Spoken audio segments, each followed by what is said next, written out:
네, 복되고 거룩한 주일입니다.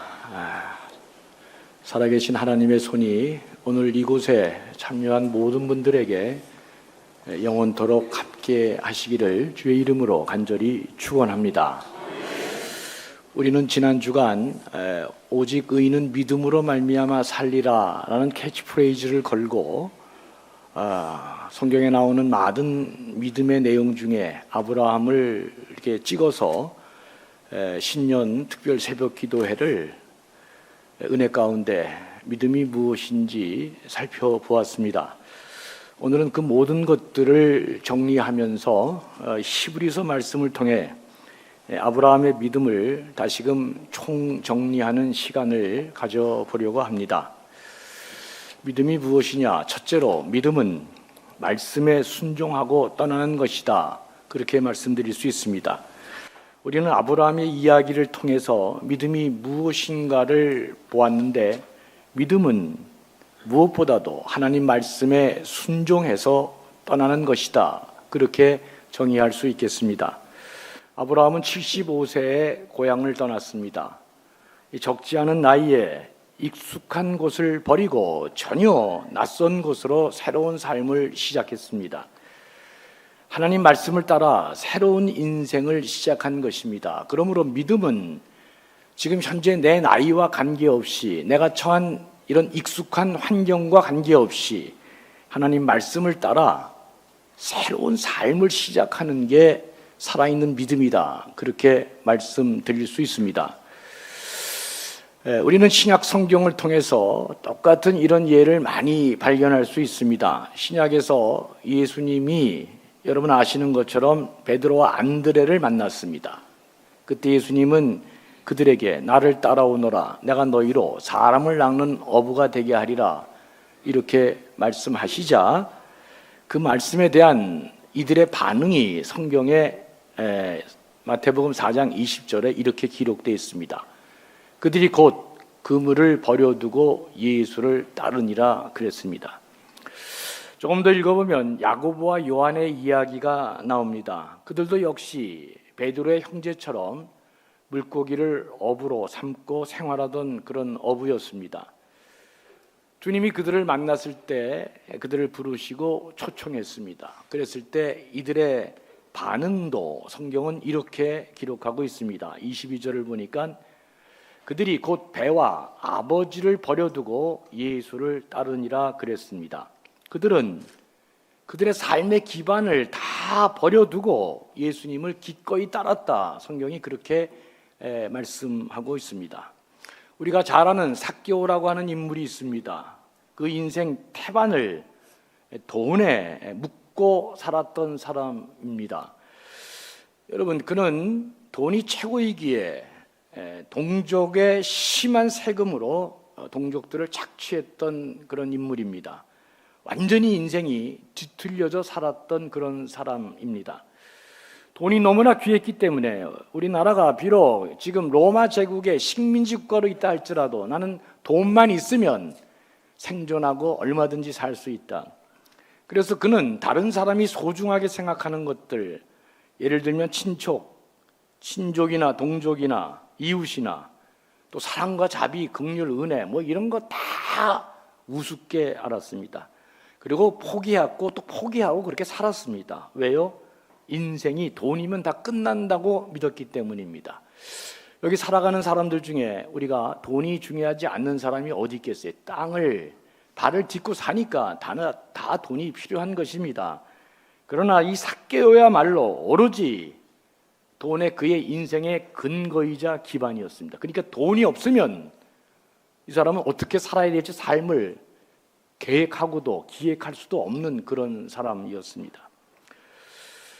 여러분, 이런 삭개오가 예수님을 만났습니다. 예수님이 그의 삶에 깊숙이 들어오셨고 그의 집에 유했습니다. 그때 그가 감격해서 이런 말을 합니다. 주님, 제가 내 재산의 절반을 가난한 사람들에게 나누어 주겠습니다. 다른 사람은 이 이야기를 할 수 있어도 삭개오는 절대로 이런 말을 할 수 없는 사람입니다. 왜? 그는 돈이 자기의 모든 것을 지탱한다고 믿었기 때문에 그의 입에서 절대로 이런 말이 나올 수 없는 사람인데, 그는 주님을 만나고 주님, 제가 재산의 절반을 가난한 자에게 나누어 주겠다, 이렇게 말했습니다. 그는 주님을 만나 주님을 믿고 새로운 믿음의 삶을 시작한 것입니다. 주님은 그를 보고 이 집에 구원이 임했다, 그렇게 말씀하셨습니다.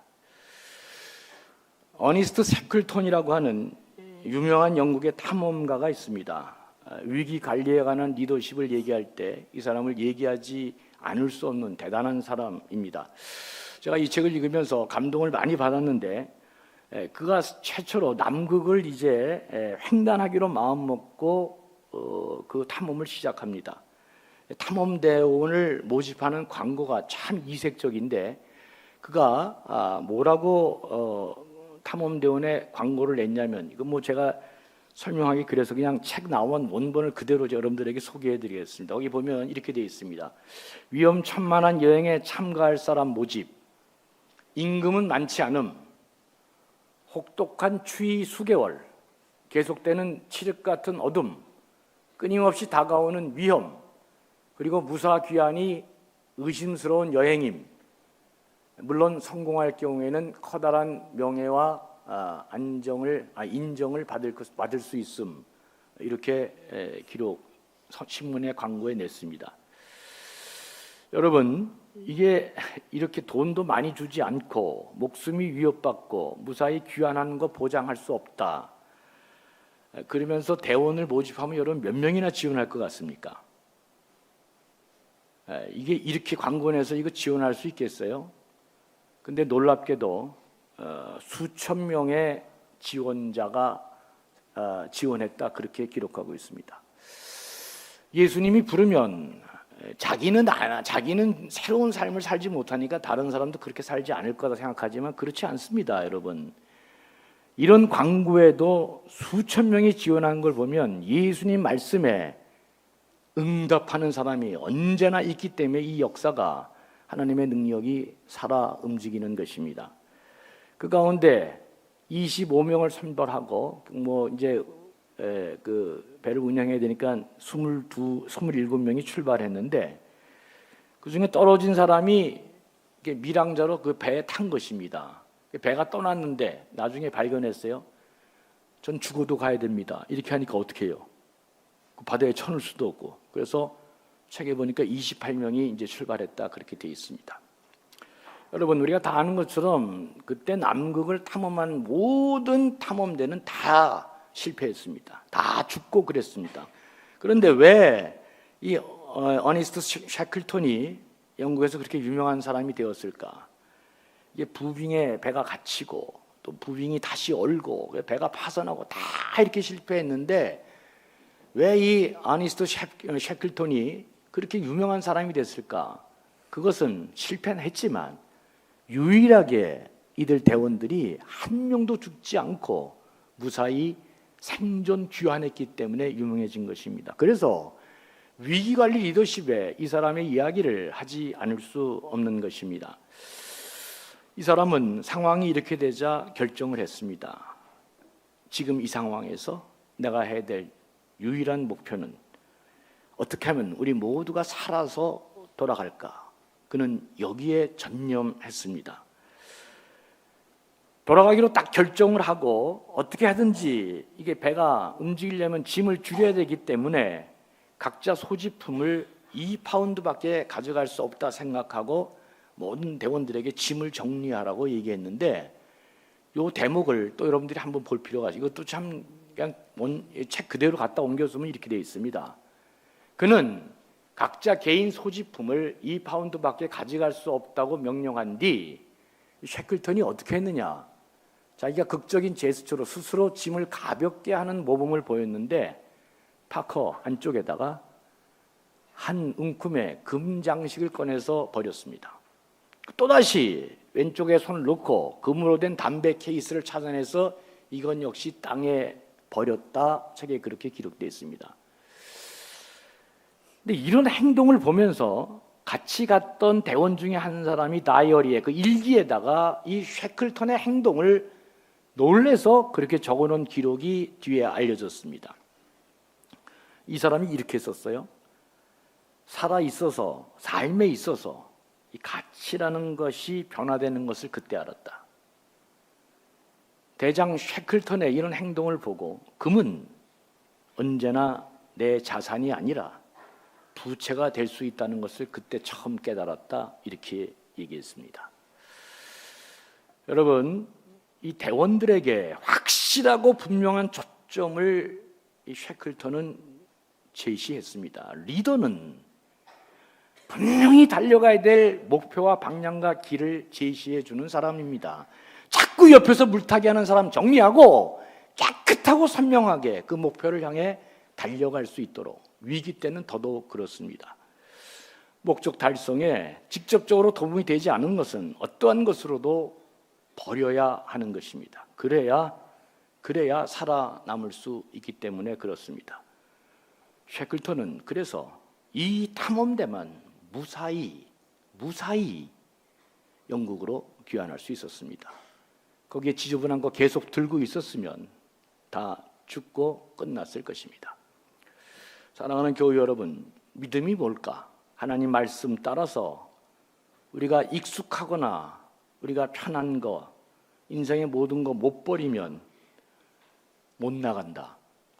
아브라함은 그래서 75세에 새로운 인생을 살기를 시작했다. 변화 전문가 구본영 이 선생은 이 말을 이렇게 표현했습니다. 제가 여러분들한테 늘 그러잖아요. 어떤 책은 제목만 봐도 본전을 다 뽑는다, 그런 얘기 내가 하잖아요. 여러분, 제가 지난 주일날 특별 새벽 기도할 때 그 말씀 뽑아놓은 거 그냥 뽑아놓은 거 아니라고 지난 11년 동안 얘기했습니다. 혹시라도 안 보신 분들은, 설교를 와서 못 드시는 분들은 제목만 봐도 본전 다 건질 수 있습니다. 그냥 뽑은 거 아닙니다, 여러분. 이 구본영 선생이 뭐라고 얘기했냐면, 익숙한 것과 결별하고 낯선 곳에서 아침을 먹는 사람, 이 사람이 21세기형이다 그랬습니다. 이처럼 믿음은 하나님 말씀을 따라 이전과는 다른 삶을 시도하는 것이 믿음이다. 여러분, 제발 관념적인 생각 버리시고, 믿음이 뭐냐? 하나님 말씀 따라 이전의 삶과 다른 삶을 시도하는 게 믿음이다, 이렇게 마음속에 정리하는 게 중요합니다. 두 번째로, 믿음은 약속을 붙잡고 기다리는 것이다 말씀드릴 수 있습니다. 첫 번째가 믿음은 하나님 말씀 붙들고 떠나는 것이라면, 두 번째는 말씀 붙들고 끝까지 기다리는 것이다 말씀드릴 수 있습니다. 하나님의 약속 붙잡고 기다리는데 아브라함은 자그마치 25년을 기다렸습니다. 75세 나이에 아들을 낳을 것이라고 하나님이 약속해 주셨는데, 그는 25년간 이 하나님의 말씀을 붙들고 있다가 얼마나 많이 흔들렸는지를 우리가 알고 있습니다. 내가 늘 얘기하잖아요. 문제가 뭐냐면, 하나님이 약속의 말씀을 줄 때 이게 약속어음이, 이 수표가 날짜가 안 적혀져 있어요. 날짜가. 그러니까 이게 날짜가 안 적혀져 있기 때문에 언제 줄지를 알 수가 없습니다. 내가 뭐 받을 수가 없어. 하나님 줘야 말이잖아요. 근데 여러분, 다른 건 또 다 참겠다지만 아들을 주는 거는 나이하고 세월에 밀접하게 연관되어 있지 않습니까? 어젯밤에 하나님이 갑자기 저한테 나타나셔서 65살 된 나에게, 박태성 목사, 너는 아들을 하나 낳을 것이다. 네 아들들이 결혼 안 해서 손자를 못 얻으니 내가 너에게 아들을 하나 낳게 할 것이다. 그럼 난 어떻게 반응하겠어요? 이거 아브라함이 다른 사람이 아니고 바로 우리들입니다. 생생하게 그렇게 얘기하니까 하나님이 갑자기 약을 드셨나? 왜 이러나? 근데 65세, 그리고 내가 아들을 낳겠다 그러면 또 우리 집사람은 또 어떻게 나올까?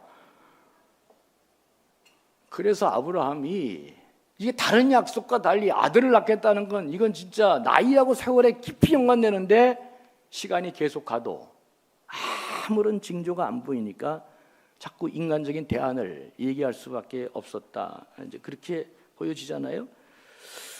그러니까 하나님은 그럴 때마다 나타나셔서 내가 처음 약속한 대로 네 몸에서 아들을 낳을 것이다 말씀하시고, 결국 100살 때, 상상할 수 없는 나이에 25년을 기다린 다음에 이 놀라운 아들을 얻게 됩니다. 믿음은 하나님 약속 붙들고 어떻게 하는 것이다? 기다리는 것이다. 여러분, 하나님이 막으시면은 여러분이 하나님을 이길 수 없잖아요. 하나님이 막으시면 어떻게 돼요? 그때는 하나님이 길을 열 때까지 어떻게든지 인내하고 버텨야 됩니다. 살아남아야 됩니다. 방법이 그게 없습니다. 하나님이 막으시는데 무슨 수로 그거를 우리가 뚫고 나갈 수 있겠습니까? 믿음은, 살아있는 믿음은 약속을 붙들고 끝까지 기다리는 것이다. 우리는 100세에 이삭을 얻은 아브라함의 이야기를 보면서 기다리고 인내하는 것이다. 누가 승자입니까? 마지막 5분을 참는 자가 승자가 되는 것입니다. 전부 다 승부는 어디에서 결판나요? 처음엔 다 잘합니다. 한두 번 누가 못합니까? 다 잘하지. 모든 승부는 마지막 5분에서 결판나는 것입니다. 이 5분을 버티지 못하면 승자가 될 수 없듯이 믿음은 하나님 말씀 붙들고 어떻게 한다? 나도 100살 때까지 기다려 보려고 그러는데 하나님이 나한테는 아들 준다는 얘기를 안 했기 때문에 제가 뭐 기다릴 이유가 없죠. 기다리고 인내하는 게 중요하다. 믿음은 기다리는 것이다. 잊지 말기를 바랍니다. 특별히 요셉의 경우를 보면 기다리는데 어떻게 기다려야 되느냐.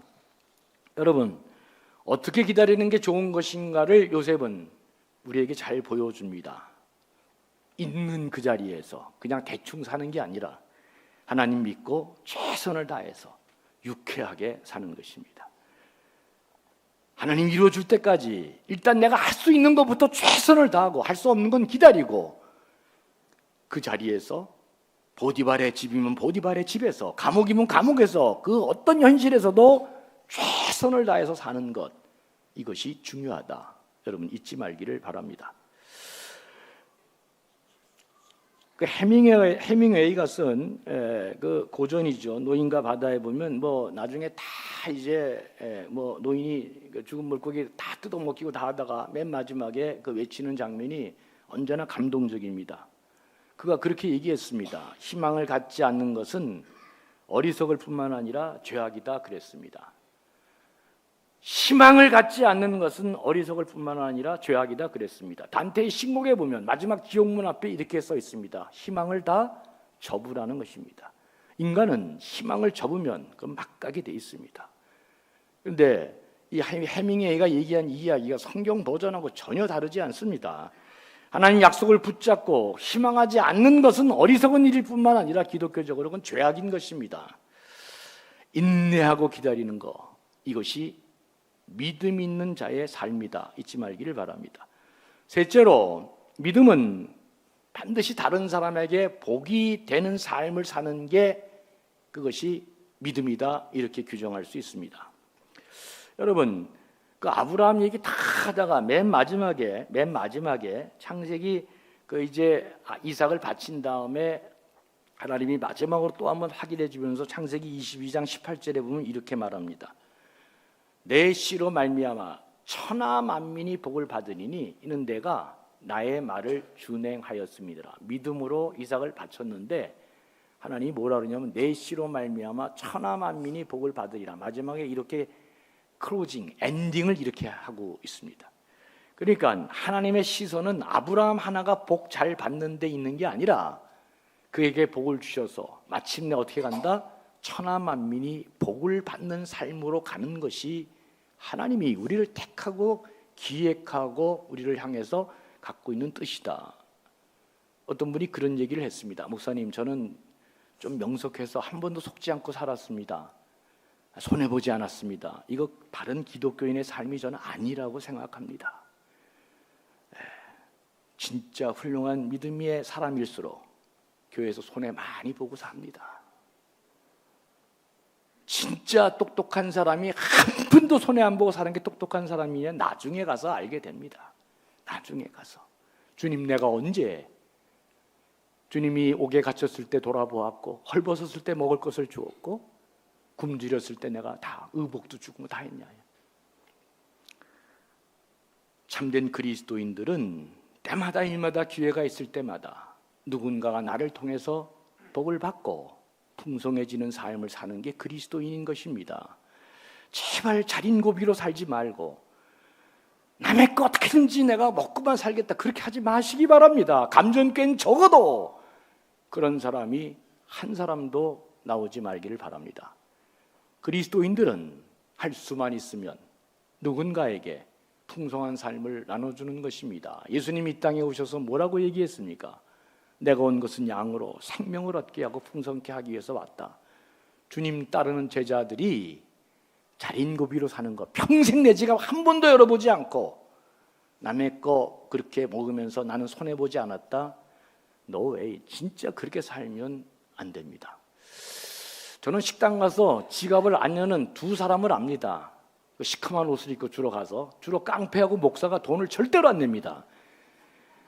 하여튼 마지막에 복 못 받을 사람이 난 깡패하고 목사다 이런 생각합니다. 저희 어머니가 그랬습니다. 막 목사 아들아 설교할 때만 목사지 설교하고 강단상에 딱 내려오면 다 펑션만 다르지 우리 똑같은 사람이다. 꼭 사람들에게 베풀기 잘하고 어른들 잘 모시고 그렇게 풍성한 목사 되라. 난 정말 그렇게 배워서 살았습니다. 여러분 오죽하면 제가 카페에다가 그렇게까지 써놨습니까? 사람은 살아있거나 죽었거나 그 이름을 불렀을 때 마음이 따뜻해지고 마음이 진짜 울먹울먹해져야 된다. 그런 삶 살지 않으면 그 절대로 그리스도인이 아니다. 그렇게 말씀드릴 수 있습니다.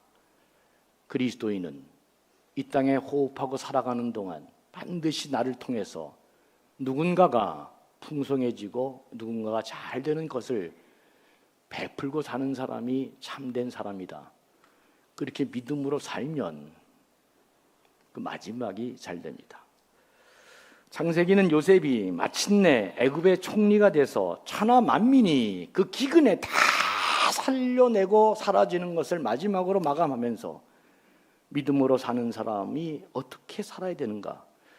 직장에 가시면 직장이 풍성해지도록 노력하시고 누군가의 만남이 있으면 그 만남이 풍성해지도록 노력하시고 교회 같은 일원이 되면 나의 삶을 통해 교회가 풍성해지도록 노력하시고 이게 그리스도인의 삶이다. 잊지 말기를 바랍니다. 믿음 있는 사람은 어떤 사람이다? 다른 사람에게 복이 되는 인생을 사는 게 믿음 있는 사람이다. 제발 믿음을 관념적으로 생각하지 말고 살아 역사하는 행동으로 믿음은 다른 사람에게 복을 주는 삶을 사는 게 믿음의 삶이다. 잊지 말기를 바랍니다. 마지막으로 믿음은 대책 없이 순종하는 것이다. 저는 그렇게 믿습니다. 아브라함은 100세에 얻은 아들을 내놓으라고 하는 하나님 앞에 대책 없이 그 명령에 순종했습니다. 모세도 마찬가지입니다. 홍해 앞에서 절박한 순간에 하나님이 모세에게 뭐라고 명령하느냐, 이거 대도 않는 얘기를 하십니다. 출애굽기 14장 2절 3절에서 이렇게 말합니다. 그러니까 너는 이스라엘 자손에게 명령하라는 거예요. 뭐라고요? 바다와 믹돌 사이 그 비하히롯 앞 맞은편 바알스본 앞에 그 앞에다가 장막을 치라는 것입니다. 그러니까 이게 앞에는 홍해가 있고 뒤에는 애국 군대가 이렇게 밀려오는데 이게 어떻게 되는 거예요? 그러니까 출로도 없고 퇴로도 꽉 막혀서 그냥 거기서 죽는 것입니다. 예? 근데 이게 이제 이렇게 하면은 애굽의 바로 왕이 뭐라고 얘기하냐면, 아이고 저것들이 광야를 모르니까 광야에 이제 갇힌 바 된 놈들이 될 것이다. 이렇게 이제 바로가 이제 하잖아요. 그런데도 불구하고 모세는 하나님의 말씀에 따라 그대로 명령을 합니다. 전후 좌우가 다 막힌 데다가 하나님 말씀대로 장막을 쳐라. 대책 없이 순종했습니다. 무슨 말입니까? 지 스스로 말씀 안에 갇힌 자가 된 것입니다. 하나님 말씀에 순종하게 되면 어떤 일이 벌어집니까? 그때 하나님의 기적이 일어나는 것입니다. 땅의 길이 아니라 하늘의 길이 열리면서 새로운 하나님의 살아계심을 경험하는 자가 되는 것입니다. 사랑하는 교우 여러분, 제발 믿음을 현실에 전혀 적용되지 않는 관념적으로 믿지 말기를 바랍니다. 올해 2025년은 스스로 말씀에 갇힌 자가 돼서 대책 없이 말씀에 순종하면 하나님이 그때 비로소 우리가 가는 길이 아니라 우리가 가지 못하는 바다의 길을 내서 놀라운 기적을 경험하게 될 것입니다. 사랑하는 교회 여러분, 믿음은 하나님 말씀에 대책 없이 순종하는 것이다. 정리하면 아브라함의 삶을 통해서 믿음이 무엇이냐? 하나님 말씀을 믿고 떠나는 것이다. 믿음은 기다리는 것이다. 믿음은 다른 사람들에게 복을 주는 삶을 사는 것이다. 믿음은 하나님 말씀에 대책 없이 순종하는 것이고 말씀 안에 내 스스로를 갇히도록 하는 삶을 사는 것이다. 그때 하나님의 기적을 보게 된다. 그런데 히브리서는 여기다가 한 가지를 더 보탰습니다. 믿음은 하늘의 본향을 향해 나아가는 삶을 사는 것이다. 이렇게 마지막으로 예수 그리스도 이후에 믿음 있는 자의 갈 곳은 마지막은 이곳이 아니고 하늘의 본향으로 가는 삶이다. 이렇게 말씀하고 있습니다. 우리 인생은 썩어지고 없어지고 사라지고 이 세상 것들을 가지고 썩지 않고 영원하고 변하지 않는 것을 향해 나아가는 삶이다. 그렇게 규정할 수 있습니다. 그래서 우리 그리스도인들은 마지막은 이 세상은 나그네 삶을 살다 가는 것이고 영원한 하나님 나라를 유업으로 받은 자이기 때문에 하늘의 본향을 향해 나아가는 자다. 이걸 잊지 말라는 것이 믿음에 사는 삶의 삶이다. 그렇게 가르쳐주고 있습니다. 사랑하는 교회 여러분, 무엇하자고 순종하는 것입니까? 무엇하자고 우리가 믿음을 갖는 것입니까? 그것은 하나님께서 순종하고 믿는 자들에게는 복을 주시고 너에게 복을 통해서 많은 사람들 천하만민이 복을 받게 하기 위함이다. 이게 순종과 믿음의 핵심 내용입니다. 부디 이 믿음으로 살고 이 믿음으로 흔들리지 않으면서 올해 반드시 우리 교회가 구원받는 자가 날로 증가하고 이 믿음의 삶을 통해 우리 모두가 풍성해지고 우리 교회가 놀라운 하나님의 영광을 경험하는 복된 교회 되기를 주의 이름으로 간절히 축원합니다. 기도하겠습니다. 하나님 아버지, 오직 의인은 믿음으로 산다 했는데 올 한 해 살아있는 믿음으로 믿음을 관념적으로 생각하지 말고 믿음은 우리 삶에 나타나는 행위로 알고 놀라운 하나님 말씀 붙들고 믿음으로 승리해서 하나님 영광 보고 승리하는 복된 백성 되게 해 주시옵소서. 감사하며 예수님의 이름으로 간절히 축복하며 기도합니다. 아멘.